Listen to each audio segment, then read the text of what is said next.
Hi students, the topic to be covered in this video is polygenic inheritance or quantitative inheritance. Now what do you mean by polygenic inheritance? Normally a trait is controlled by one gene, but there are certain traits that are controlled by many genes. This pattern of inheritance in which a trait is controlled by two or more genes are called polygenic inheritance, and you can call these traits as polygenic traits.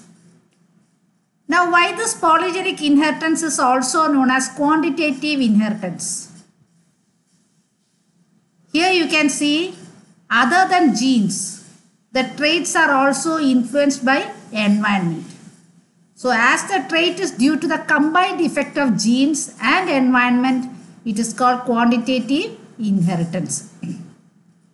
So a pattern of inheritance in which a trait is controlled by two or more genes are called polygenic inheritance, and the traits are called as polygenic traits.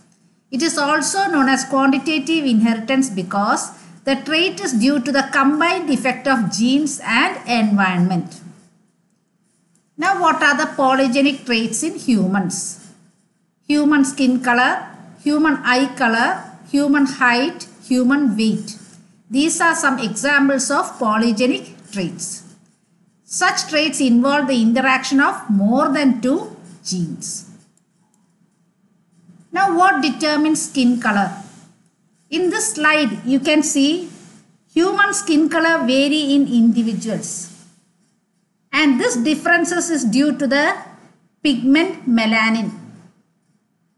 Melanin is the skin pigment that gives color to the skin. Now the synthesis of melanin is controlled by three dominant genes. Now let us see how the genes control skin color. Human skin color is controlled by three dominant genes A, B and C. Since the genes are dominant, you write in capital letters.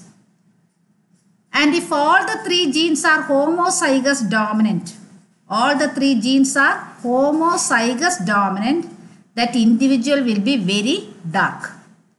And the genotype of that individual is capital A, capital A, capital B, capital B, capital C, capital C. If all the three genes are homozygous recessive, such individuals are very fair. And the genotype is small a, small b, small b, small c, small c.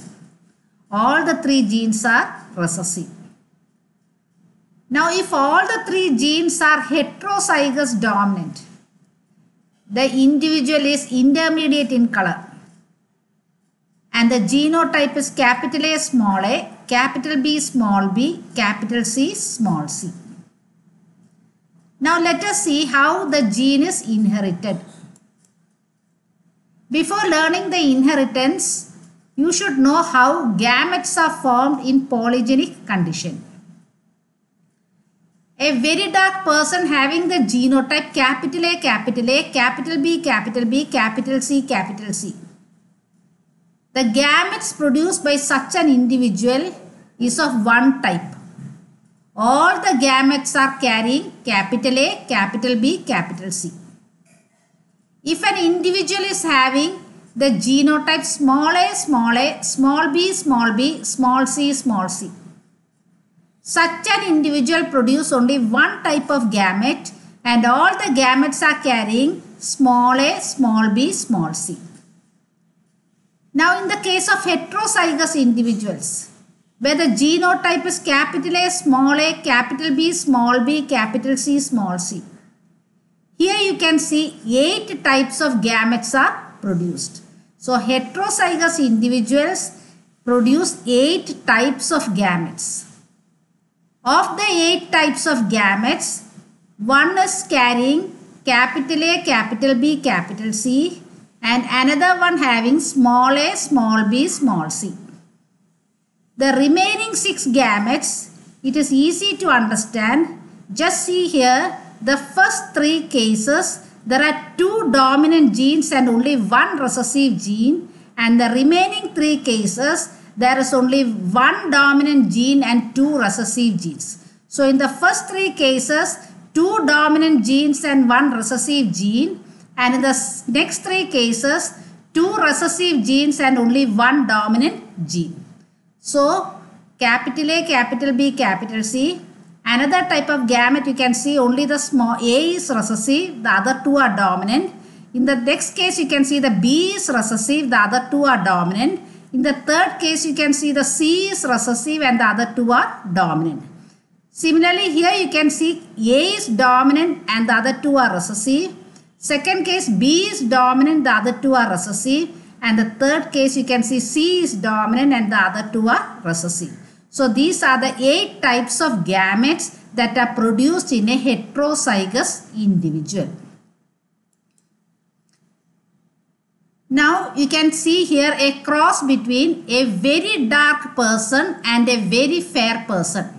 You already learned the genotype of the very dark person is capital A, capital A, capital B, capital B, capital C, capital C. And very fair person, the genotype is small a, small b, small b, small c, small c. And you know the gametes produced by this person is carrying all capital A, capital B, capital C. And the gametes produced by this individual is carrying small a, small b, small c. When these 2 gametes fuse together, you get a heterozygous individual carrying the genotype capital A, capital B, small b, capital C, small c. And on crossing between 2 heterozygous individuals, I already mentioned that 8 types of gametes are produced. These gametes are written on the top row and the left column. The 8 gametes are written on the top row and the left column. Fusion of these gametes, you get 64 different phenotypes. 64 different phenotypes. So how many types of gametes are produced? 8 types of gametes. And how many phenotypes are produced? 64 different phenotypes are produced. Of the 64 phenotypes, 1 out of 64 is extremely dark or very dark. And 1 out of 64 is very fair. And in between you can see individuals of different intermediate skin colors. So on graphical representation, you get a bell-shaped frequency distribution curve. One extreme you get 1 out of 64 is very dark and the other extreme you get 1 out of 64 is very fair. So this is the pattern of inheritance of human skin color. How many types of gametes are produced in a heterozygous individual? 8 types of gametes. And how many different phenotypes are produced? 64 different phenotypes. Graphical representation, what type of curve you get? A bell-shaped frequency distribution curve. Hope all of you have enjoyed my class. If so, please click like, comment and subscribe.